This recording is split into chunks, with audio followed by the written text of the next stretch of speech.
Com alegria e satisfação que cumprimentamos os nossos amigos e irmãos do portal Escola Dominical, com a gloriosa paz de nosso Senhor e Salvador Jesus Cristo. Estamos dando início a mais uma pré-aula, esta ferramenta que o portal Escola Dominical disponibiliza no início da semana, para que os irmãos possam melhor preparar a sua aula da Escola Bíblica Dominical. Leiam a revista das lições bíblicas, assistam a esta pré-aula, leiam os textos de apoio que nós disponibilizamos no site do portal Escola Dominical, portalebd.org.br. Disponibilizamos sempre 5 ou 6 textos desta lição para que os irmãos possam melhor preparar a sua aula da Escola Bíblica Dominical. Também disponibilizamos nas redes sociais do portal Escola Dominical, no Facebook, no Twitter e no LinkedIn, dezenas de links de videoaulas, textos de apoio e slides, não só desta lição da faixa de adultos, mas de todas as faixas etárias do currículo da CPAD e também de outros currículos da Escola Bíblica Dominical. Durante a semana também disponibilizamos breves comentários em áudio das leituras diárias sugeridas na revista das lições bíblicas. E no domingo e no sábado à noite, às 19 horas, horário de Brasília, o irmão é convidado a assistir no Facebook e no YouTube a transmissão ao vivo do estudo preparatório dos professores e amigos da Escola Dominical da Igreja Evangélica Assembleia de Deus, Ministério do Belém, na sede aqui em São Paulo, onde os irmãos poderão interativamente elucidar as suas últimas dúvidas. Também o irmão está convidado a vir aqui na Rua Conselheiro Cotegipe 273, no Belenzinho, aqui em São Paulo, para assistir a esta aula. A aula é aberta a todos os que têm interesse no estudo da Palavra de Deus. Mas, se durante a semana tiver alguma dúvida e não der para esperar até sábado à noite, pode postar a sua pergunta na sala dos professores do portal Escola Dominical. Estaremos ali respondendo às indagações. E também o irmão é convidado a fazer toda esta preparação. Mas esta preparação é apenas preparação. A Escola Bíblica Dominical ela só se realiza quando o povo do Senhor se reúne no dia do Senhor, na casa do Senhor, para estudar a palavra do Senhor, como dizia o saudoso pastor Antônio Gilberto. Nós estamos estudando neste 4º trimestre de 2020 o tema A Fragilidade Humana e a Soberania Divina, o sofrimento e a restauração de Jó. Nós lembramos aos irmãos que, embora na revista esteja escrito 3º trimestre, esse é o tema do 4º trimestre. É porque a revista não pôde ser distribuída a tempo por causa da pandemia do Covid-19. Nós estamos estudando o livro de Jó e o nosso comentarista é o pastor José Gonçalves, que é o pastor presidente das Assembleias de Deus em Água Branca, no estado do Piauí. Hoje estaremos estudando a lição de número 2. Quem era Jó? E aí, dando início ao nosso estudo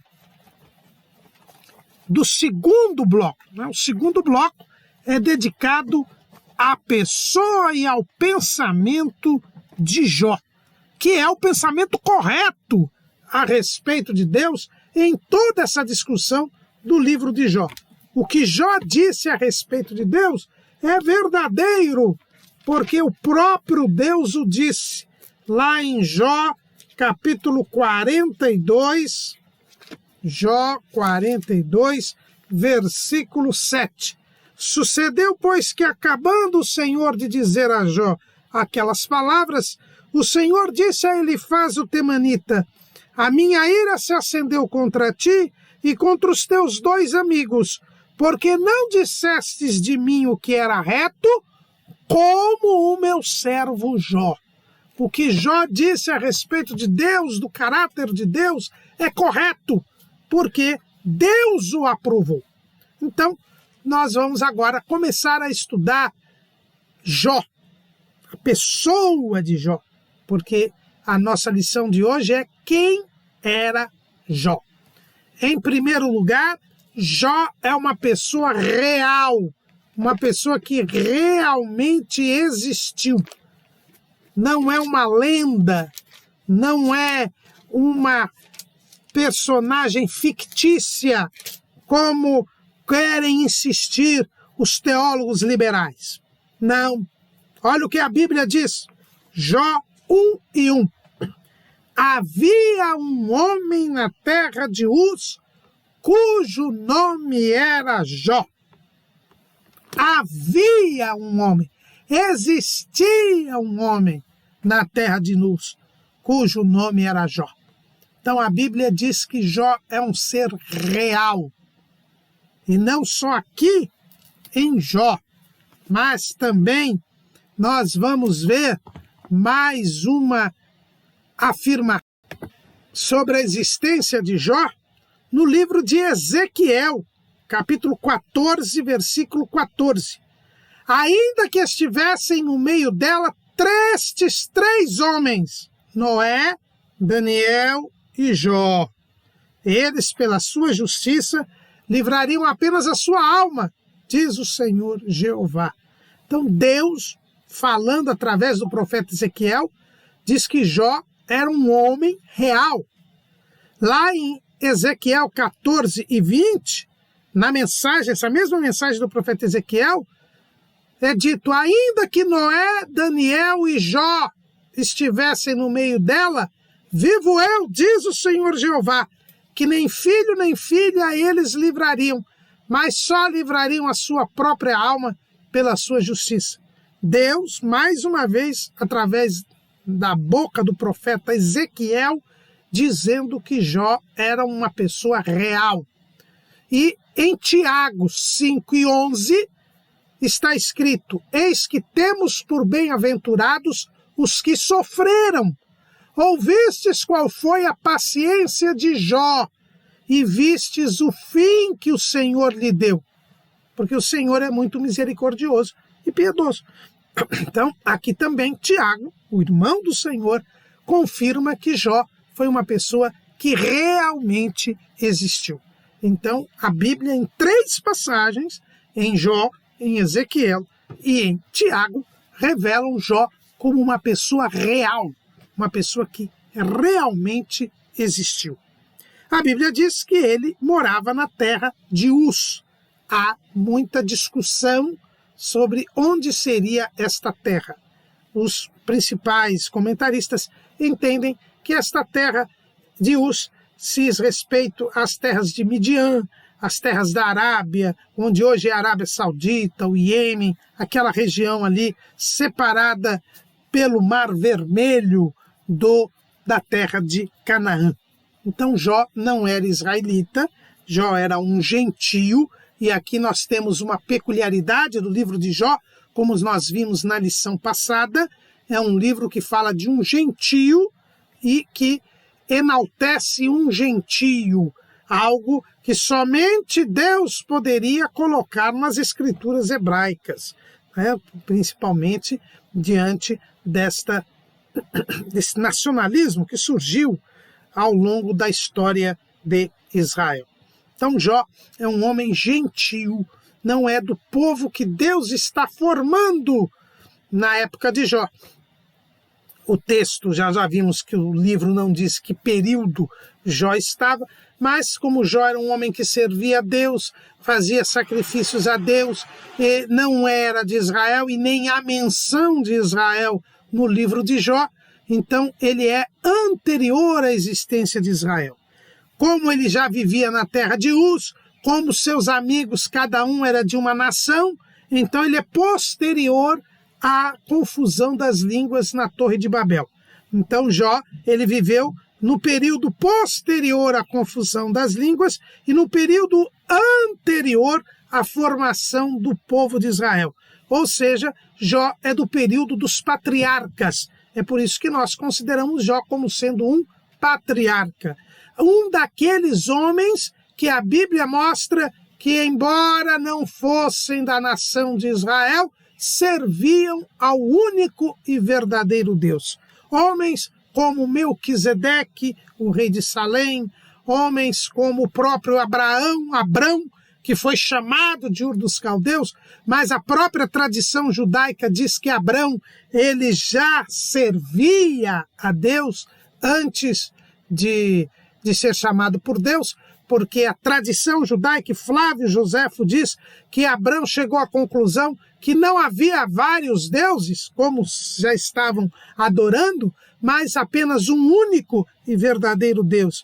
Então, o próprio Abrão, Melquisedeque e Jó são homens que serviam a Deus, né? O próprio Jetro, Balaão, são pessoas gentias que a Bíblia mostra que serviam a Deus.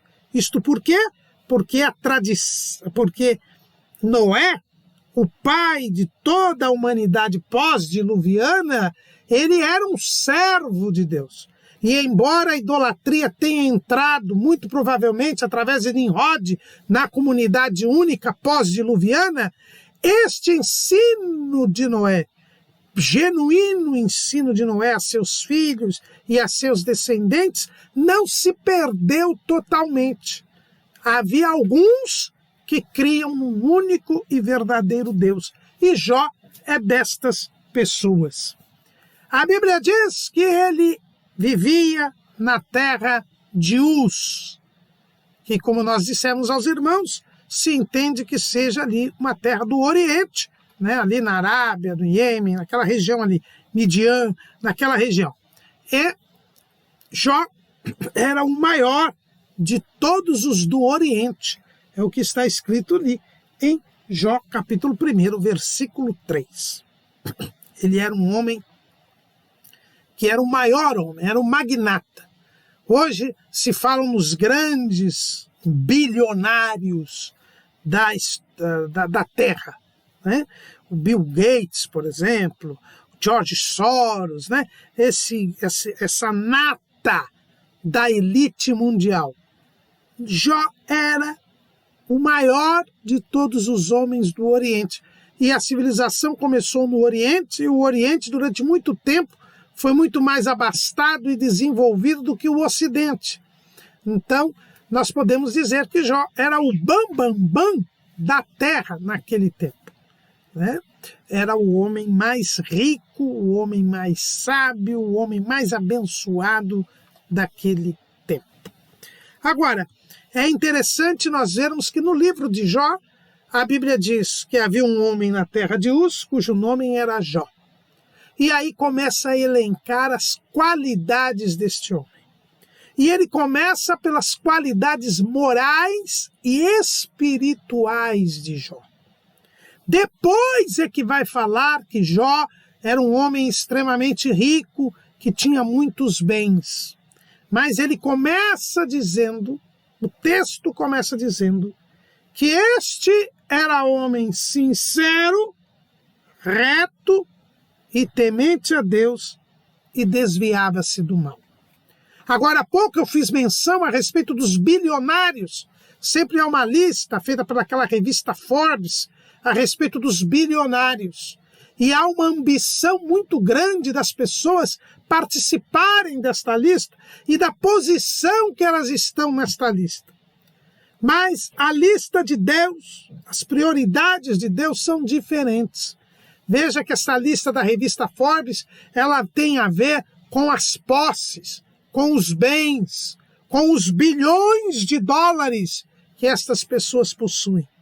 É isso que as faz serem pessoas top na humanidade.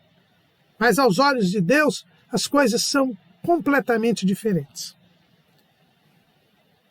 O que chamava a atenção de Deus e o que dava a grandeza de Jó não eram as propriedades e os bens que Jó tinha, e os tinha em grande número. Não, eram as suas qualidades morais e espirituais. É isto que Deus olha para nós. E é isto que é propriamente nosso. Porque a Bíblia diz que do Senhor é a terra e a sua plenitude, o mundo e aqueles que nele habitam. O profeta Ageu diz que de Deus é o ouro e a prata. Portanto, Deus não se impressiona com bens, com propriedades, com riquezas. Tudo é dele. E todos os recursos materiais que existem valem menos do que uma alma humana. É o que vemos no Salmo de número 49. No Salmo 49, que é um salmo dos filhos de Corá, está escrito assim, versículo 6, aqueles que confiam na sua fazenda e se gloriam na multidão das suas riquezas, nenhum deles, de modo algum, pode remir a seu irmão ou dar a Deus o resgate dele, pois a redenção da sua alma é caríssima e seus recursos se esgotariam antes. Por isso tampouco viverá para sempre, ou deixará de ver a corrupção. O salmista aqui é bem claro. Os bens materiais têm pouquíssimo valor. Todos os recursos materiais do universo não conseguem comprar uma alma. Não conseguem, porque os valores materiais são infinitamente inferiores aos valores morais, aos valores espirituais. É por isso que a ênfase no livro de Jó é que Jó era um homem sincero, reto, temente a Deus e que se desviava do mal. Isto era o mais importante na vida de Jó. Isto é que dava valor a Jó. Tanto que é isto que Deus irá testificar a respeito de Jó. Quando Deus fala de Jó para Satanás, ele não fala das propriedades, dos animais, nem tampouco fala da família de Jó. Mas Deus vai falar da sinceridade, do temor a Deus, da retidão e do desvio do mal de Jó. Era isso que chamava a atenção de Deus em Jó. E era isto que levava Deus a abençoar Jó. As coisas espirituais, as qualidades espirituais, as qualidades morais são muito mais importantes do que as qualidades materiais. E é isto que nós devemos primar. Esta é a primeira lição do livro de Jó. É que o material está em segundo plano, se não estiver num plano ainda mais inferior. Que o que nós devemos buscar, o que nós devemos angariar, o que nós devemos amealhar são qualidades morais e espirituais, porque são elas que contam na eternidade. São elas que chamam a atenção de Deus para as nossas vidas. Daqui, logo de cara, logo de pronto, nós vemos como a teologia da prosperidade, a teologia da confissão positiva estão completamente equivocadas. Porque elas dizem que os dados materiais são uma demonstração, uma comprovação da espiritualidade de alguém. Que alguém que estiver bem espiritualmente estará bem materialmente. Que a sua condição material é uma comprovação da sua condição espiritual. Que há um atrelamento entre a espiritualidade e a prosperidade material. Mas aqui a Bíblia destaca que o que chama a atenção em Jó, o que trazia a bênção de Deus para Jó, o que fazia com que Deus testificasse de Jó, não eram os recursos materiais, mas sim a sua integridade moral e espiritual. E era esta integridade moral e espiritual de Jó que ele manteve no primeiro estado, quando tinha tudo, e no segundo estado, quando ele já não tinha nada. Materialmente falando. Mas ele se manteve sincero, reto, temente a Deus e se desviava do mal. Então é este o ponto que nós devemos observar. É este o ponto que nós devemos, logo no início do livro de Jó, mostrar que o que Deus requer do homem, o que Deus quer do homem, é que ele seja sincero, reto, temente a Deus e que se desvie do mal. E que aí está a felicidade do homem. E que sem estes requisitos, nós não poderemos viver a dimensão eterna. Porque aquilo que nós somos diante de Deus é aquilo que nós apresentamos em qualidades morais e espirituais, ou espirituais e morais. Esta realidade que nós já vemos no início do livro de Jó, e que, por ser o livro mais antigo da Bíblia Sagrada, no início da revelação divina ao homem, é a realidade que Jesus irá ensinar lá na famosa parábola do rico insensato, lá em Lucas, capítulo 12. Lucas, capítulo 12, quando ele fala da parábola do rico insensato, ele nos ensina o seguinte. Ele fala o seguinte, lá em Lucas, capítulo 12, versículo 15. E disse-lhes: acautelai-vos e guardai-vos da avareza, porque a vida de qualquer não consiste na abundância do que possui.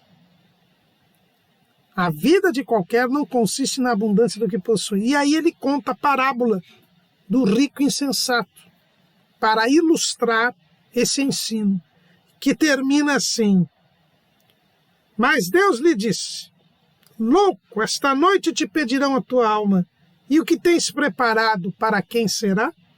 Assim é aquele que para si ajunta tesouros e não é rico para com Deus.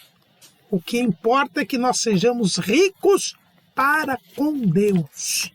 No Sermão do Monte, Jesus também fala dessa realidade. Mateus capítulo 6, versículo 19. Não ajunteis tesouros na terra, onde a traça e a ferrugem tudo consomem, e onde os ladrões minam e roubam, mas ajuntai tesouros no céu, onde nem a traça nem a ferrugem consomem, e onde os ladrões não minam nem roubam. Porque onde estiver o vosso tesouro, aí estará também o vosso coração. Mateus 6, 19 a 21. Então a realidade que começa a revelação das Escrituras é de que devemos ser ricos para com Deus. O que Deus se importa é com a nossa riqueza espiritual. E devemos buscar ajuntar tesouros nos céus. Jó era rico, em primeiro lugar, no céu. Por isso que Deus o testificava dele. Esta é a primeira grande lição que temos nas primeiras páginas da revelação pelas Escrituras Sagradas. Jó existiu. Jó tinha prioridade espiritual e seu valor era espiritual. E quais eram as características deste homem, né? Nós já dissemos na lição passada o significado do nome Jó, que é controvertido, mas entendem que alguns que significa voltado sempre para Deus, o que revela aqui também esta prioridade espiritual de Jó. Esse é o sentido voltado para Deus, ou voltado sempre para Deus, que é o sentido dado pelo pastor Claudionor Correia de Andrade, pelo pastor Evandro de Souza Lopes, é o sentido mais aceito a respeito do significado de Jó, e que já se demonstra aqui nesse introito, onde se dá prioridade às qualidades deste homem. E quais são estas qualidades que se identificam em Jó e que o próprio Deus dará testemunho de Jó? A primeira qualidade é ele ser sincero. Sincero quer dizer autêntico, verdadeiro. A palavra sincero, no dicionário Ruais da língua portuguesa, quer dizer puro, sem mistura, leal, franco, verdadeiro. Ele vem de duas expressões, né? De sim, que quer dizer um só, e seros, que quer dizer aquele que cresce, aquele que tem estatura elevada, aquele que cresce para frente. Portanto, o sincero é aquele que tem um desenvolvimento único, sem nós, sem acidentes. A ideia de que aquele que é sem cera, sem dissimulação, o dicionário Ruais diz que é um caso que não tem respaldo fático, que não seria um caso de etimologia popular apenas. Mas nesse mesmo significado aqui, mais técnico, mais científico, nós vemos que sincero é aquele que é puro, aquele que cresce num desenvolvimento único, ou seja, aquele que cresce espiritualmente, que cresce dentro de uma unidade, servindo a um único Deus, tendo um único guia, tendo um único Senhor. Então a pessoa sincera é aquela pessoa pura, verdadeira, é aquela pessoa que tem um desenvolvimento único, sem nós e sem acidentes. É isso que era Jó. Ele era uma pessoa verdadeira, uma pessoa autêntica, uma pessoa que se dedicava a crescer diante de Deus. A Bíblia Sagrada nos diz que a nossa comunhão com Cristo exige sinceridade. Você encontra lá em 1 Coríntios, capítulo 5, versículo 8.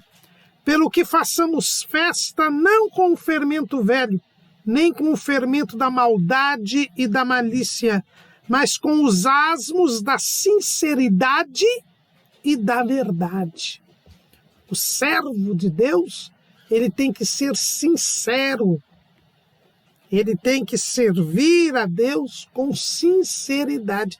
Veja aqui que a Bíblia diz que os pães asmos, que eram aqueles pães sem fermento, sem mistura, que eram os pães oferecidos ali, que foram colocados na mesa dos pães da proposição, e os pães que eram também colocados na Páscoa,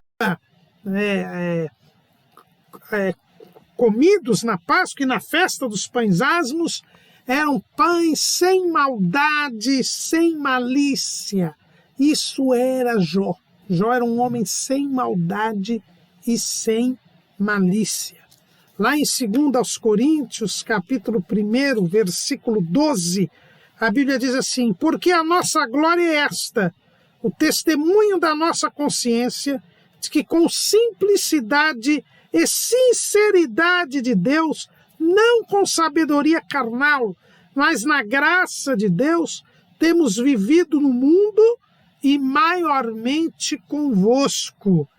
E versículo 17 diz Paulo: e deliberando isso, usei porventura de leviandade, ou que o delibero segundo a carne, para que haja em mim sim, sim, e não, não? Então, Paulo diz que ele era um homem que andava na sinceridade de Deus e que era autêntico. Ele era sim, sim, não, não. Como diz o Senhor, seja o seu falar sim, sim, não, não, porque o que sai disso é de procedência maligna. Jó não tinha maldade, Jó não tinha malícia, ele era puro, ele era sincero. Essa é a primeira característica de Jó, era a sua sinceridade. E Deus exige de nós esta sinceridade. Mas Jó não era apenas sincero. A Bíblia diz que Jó era reto. Ou seja, ele era um homem justo, um homem direito. Reto aqui é o hebraico tzadik, né, que é a característica do servo de Deus. Ele é justo, ele é correto, ele vive de acordo com a vontade de Deus, que está revelada nas Escrituras. No tempo de Jó não tinha Escritura, mas hoje nós temos a Escritura, e a Escritura diz que nós somos retos, temos que ser retos. Deus fez o homem reto, Deus fez o homem justo, Deus fez o homem sem pecado, Deus fez o homem para viver em comunhão com Ele. É o que está escrito lá em Eclesiastes, capítulo 7, 29.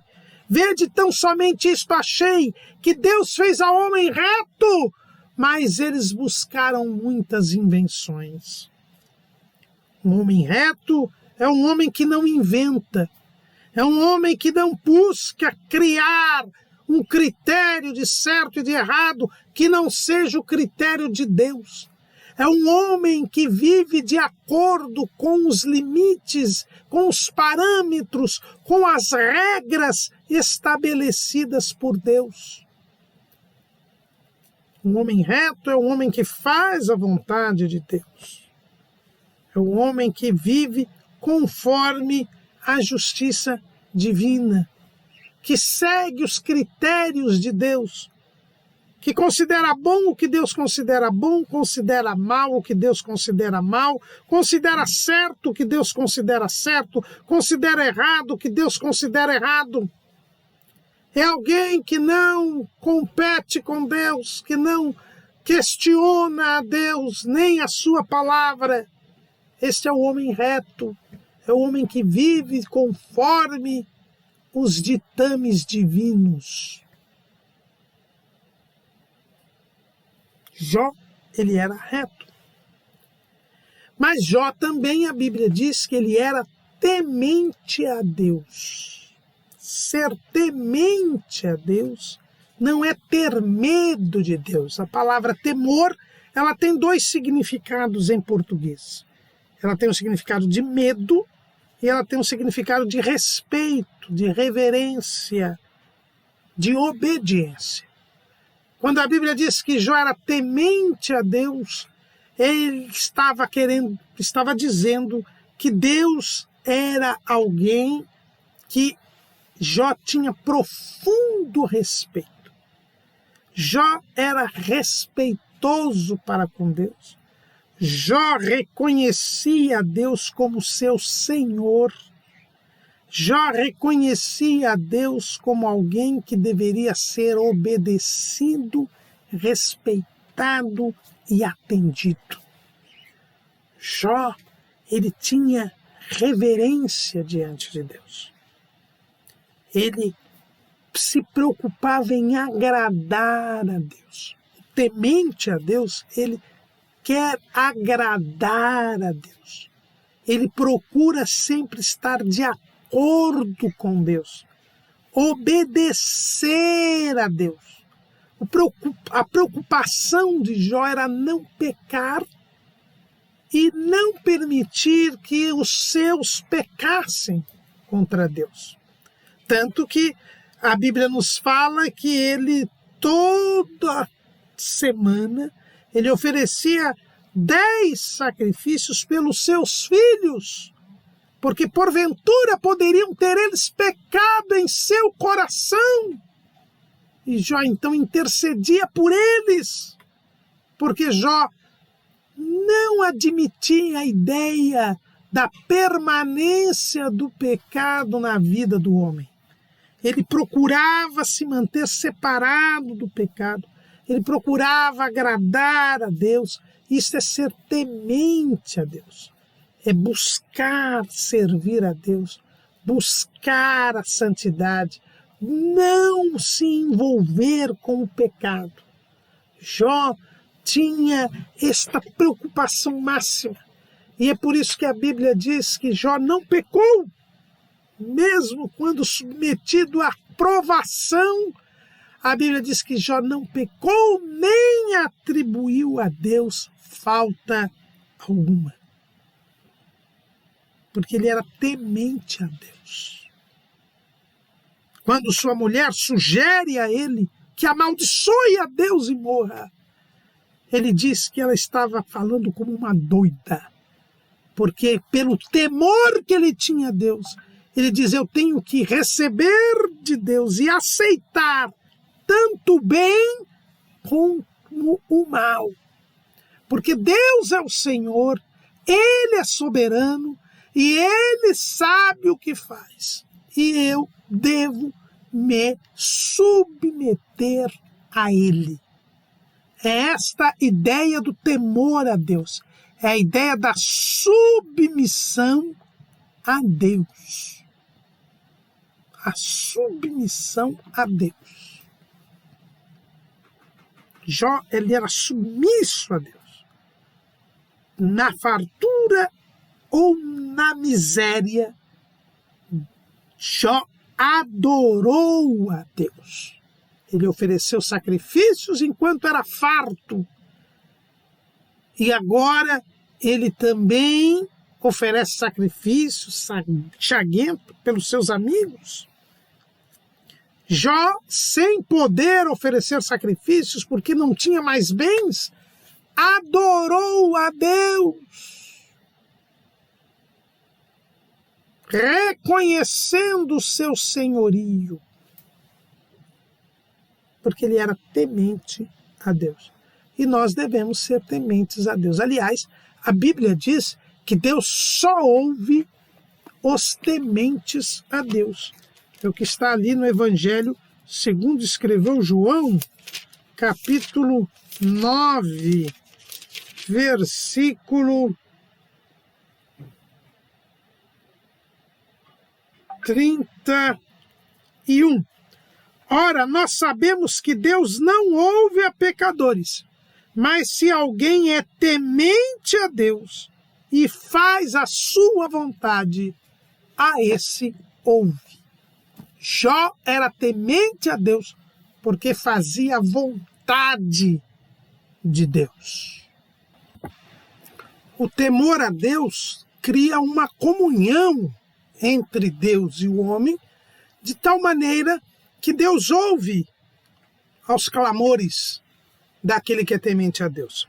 E Jó vai ter como um ponto crucial na sua aprovação, e ele vai se queixar, é dessa falta de resposta de Deus aos seus clamores. Como homem temente a Deus, ele estava acostumado a ouvir a voz de Deus. Ele estava acostumado a dialogar com Deus, pois esta é a vida daquele que é temente a Deus. Ele é temente a Deus porque ele dialoga com Deus. Por ser obediente a Deus, submisso a Deus, por fazer a vontade de Deus, ele conhece a voz de Deus. Mas além de ser sincero, reto e temente a Deus, Jó também era alguém que se desviava do mal.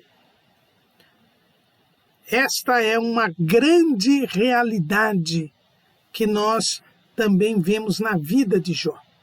Jó, ele não só era sincero, autêntico, verdadeiro, não só era justo, não só obedecia a Deus, mas se desviava do mal.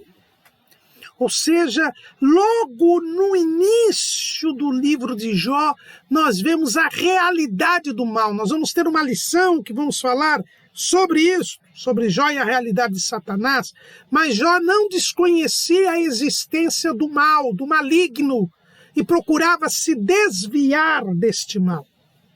Procurava estar longe das coisas que desagradavam a Deus.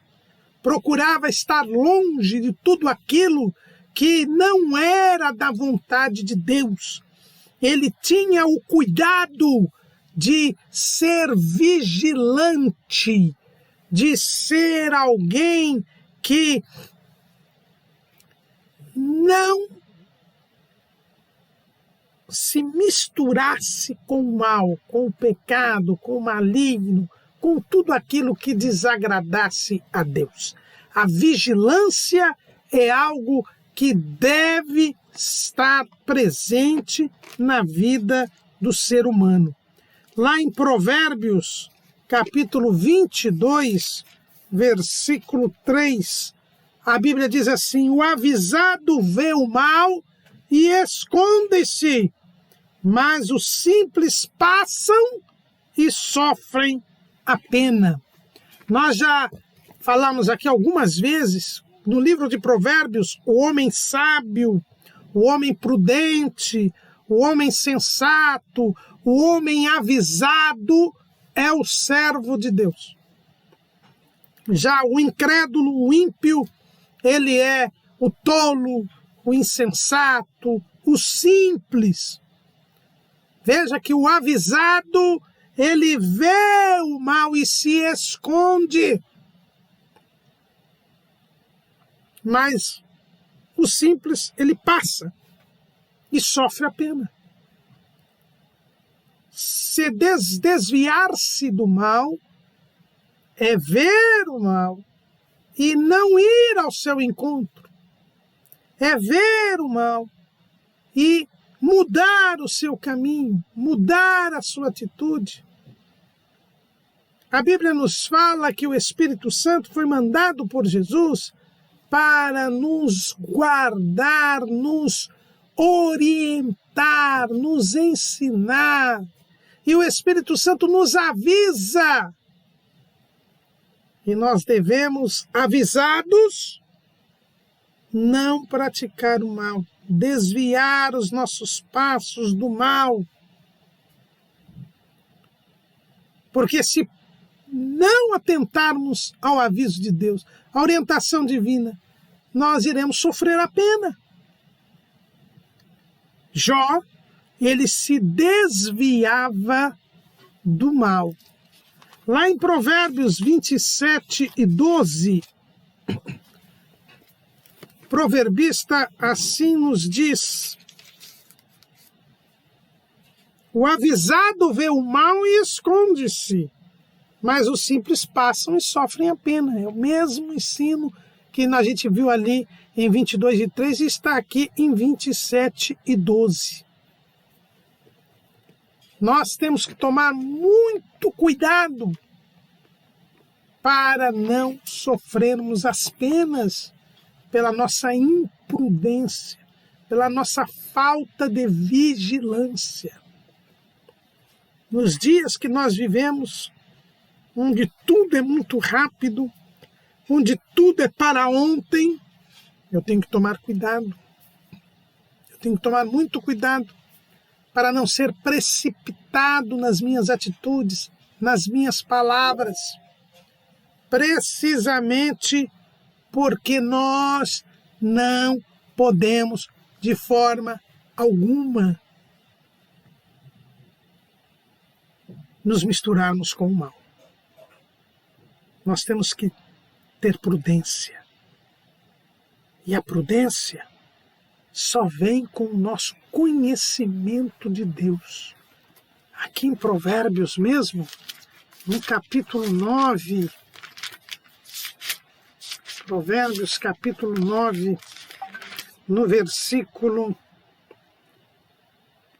10, diz que o temor do Senhor é o princípio da sabedoria e a ciência do santo, a prudência. Veja que o temor a Deus, que nós falamos agora há pouco, ele é o princípio da sabedoria. A pessoa vai saber se conduzir quando ela se submeter a Deus, obedecer a Deus, fizer a vontade de Deus, aí ela começa a ter sabedoria, começa a ser sábio. E a ciência do santo é a prudência.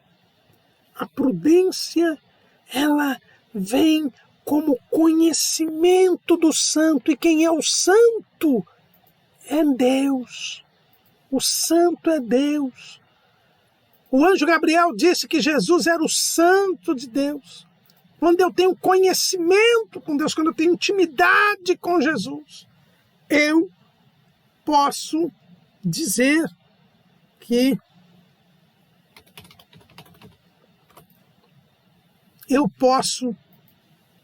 sou prudente. A vigilância é resultado do meu diálogo, da minha intimidade com Deus. A prudência é o resultado da minha intimidade com Deus. Jesus disse que o servo que ele espera encontrar no dia do arrebatamento da igreja é o servo fiel e prudente. Fiel e prudente. É isso que Deus quer que nós sejamos. Nós sejamos fiéis e prudentes. Lá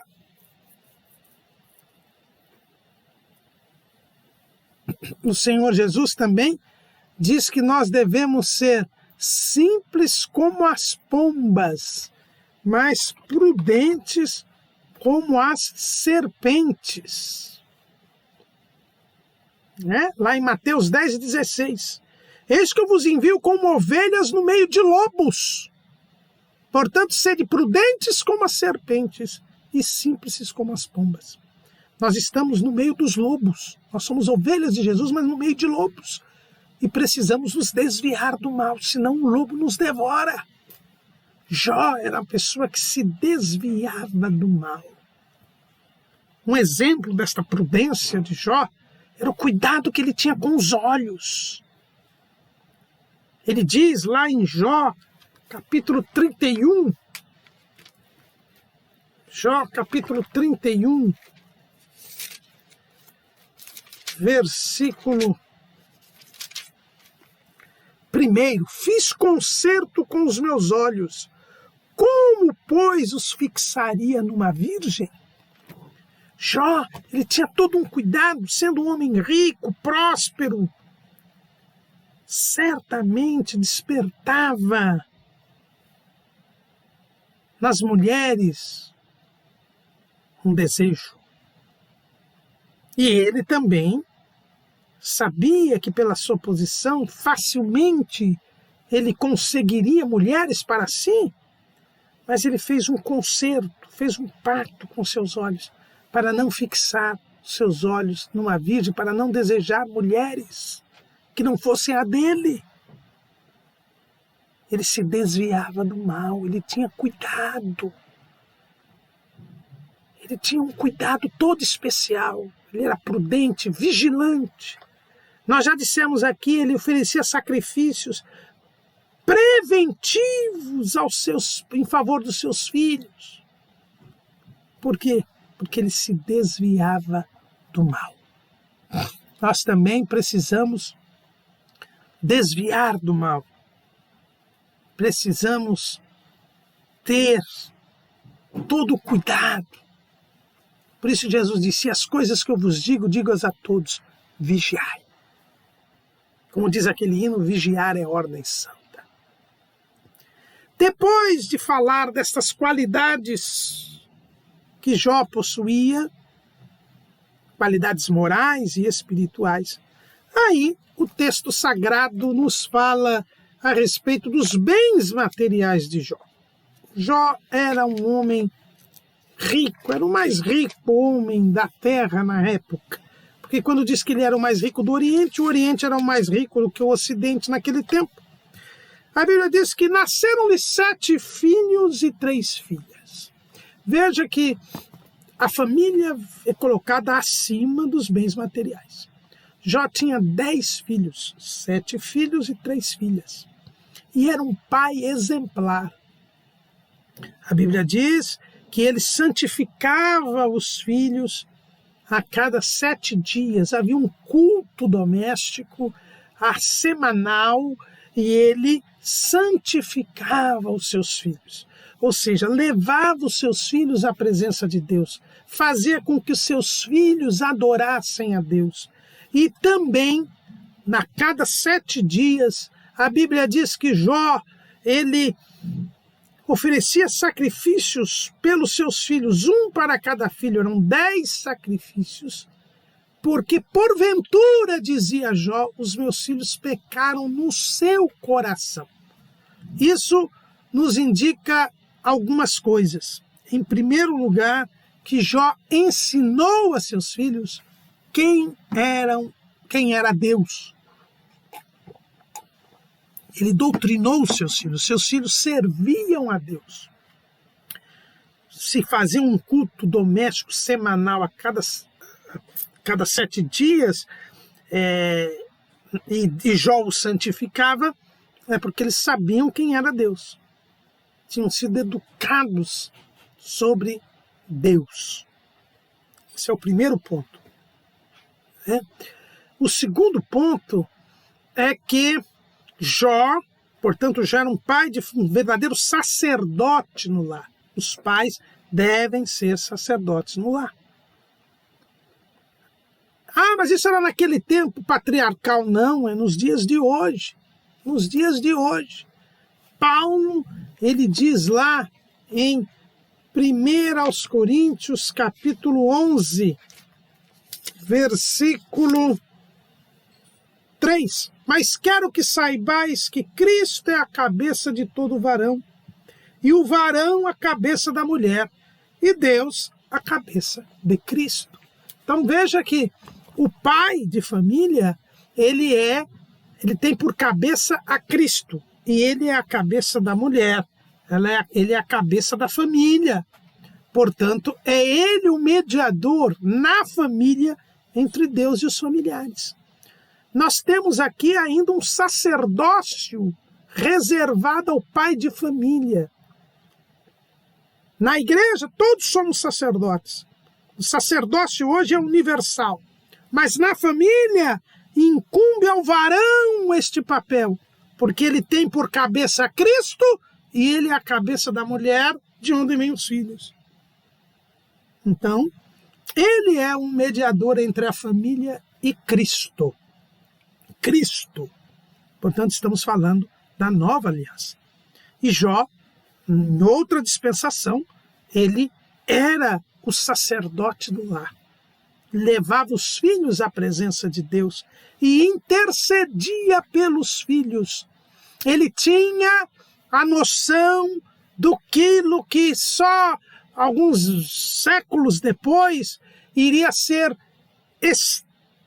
exprimido na Bíblia Sagrada, lá no Salmo 127, no versículo 3. No Salmo 127, diz que eis que os filhos são herança do Senhor e o fruto do ventre o seu galardão.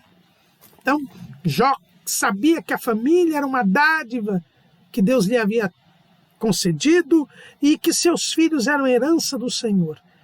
Outra coisa que nós percebemos é que Jó orava pelos filhos e fazia os sacrifícios pelos filhos para expiar os pecados que porventura eles tinham pecado no seu coração. Ou seja, nos dá a entender que quando o pecado era explícito, quando o pecado era visível, o próprio Jó repreendia os seus filhos. Porque ele havia ensinado e ele podia repreender os seus filhos. E não há notícia de que os seus filhos fossem pecadores, porque foram bem instruídos. Instrui o menino no caminho em que deve andar, e ele, quando envelhecer, jamais se esquecerá dele. Não é o que está escrito lá em Provérbios? Isso era uma verdade na vida da família de Jó. Seus filhos ainda não tinham se casado, estavam ainda sob o seu comando, sob a sua autoridade, e ele zelava espiritualmente pelos filhos.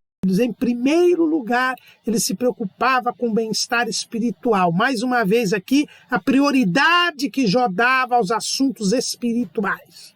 Ele não se preocupava em dar bens para os filhos. Os filhos viviam bem, ele era bilionário, se fosse nos dias de hoje, ele era o maior de todos os homens do Oriente, eles não precisavam trabalhar, viviam em festa, em banquetes diários, mas não eram pecadores, seus banquetes não eram orgias, não eram festas mundanas, não, seus banquetes eram confraternizações sadias, e a cada 7 dias os seus filhos vinham adorar com o Pai a Deus e eram santificados pelo Pai.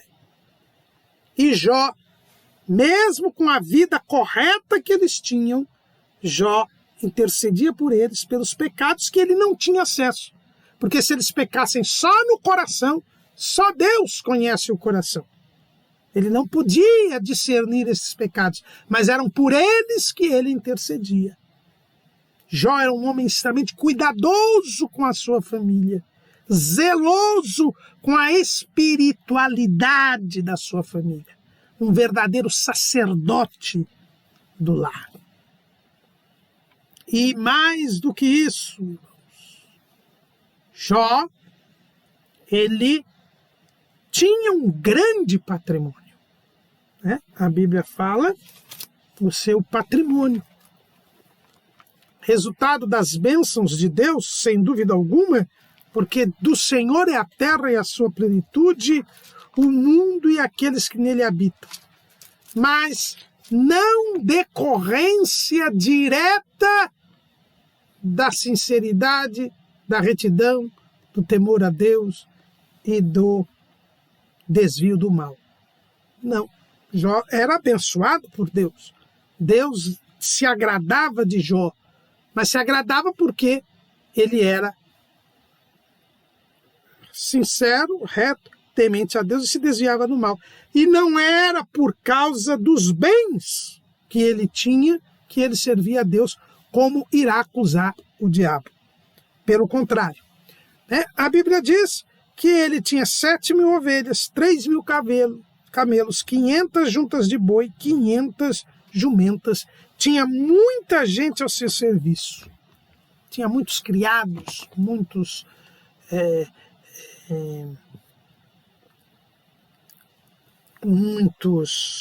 escravos, né? Muita gente ao seu serviço. Era um excelente patrão. Né? Lá no capítulo 31 de Jó é dito que ele pagava o que devia, né? Ele nunca explorava as pessoas, porque era um homem de Deus. E Deus deu testemunho deste homem. Deus deu testemunho deste homem. E não tem coisa melhor do que nós agradarmos a Deus. Qual o testemunho que Deus dá a nosso respeito? Eis algo que nós devemos meditar. Este era Jó. Além de ter 10 filhos, tinha uma esposa só. Ele seguia a ordem divina da monogamia, que era desrespeitada por quase todos. Mas Jó era um homem que servia a Deus, obedecia a Deus. Tinha apenas uma mulher, tinha 10 filhos, se preocupava com as coisas espirituais. Este era Jó, um homem que agradava a Deus e que Deus o abençoava grandemente e que vai ser alvo de uma extrema e radical experiência com Deus que nos ensina até hoje a respeito do sofrimento.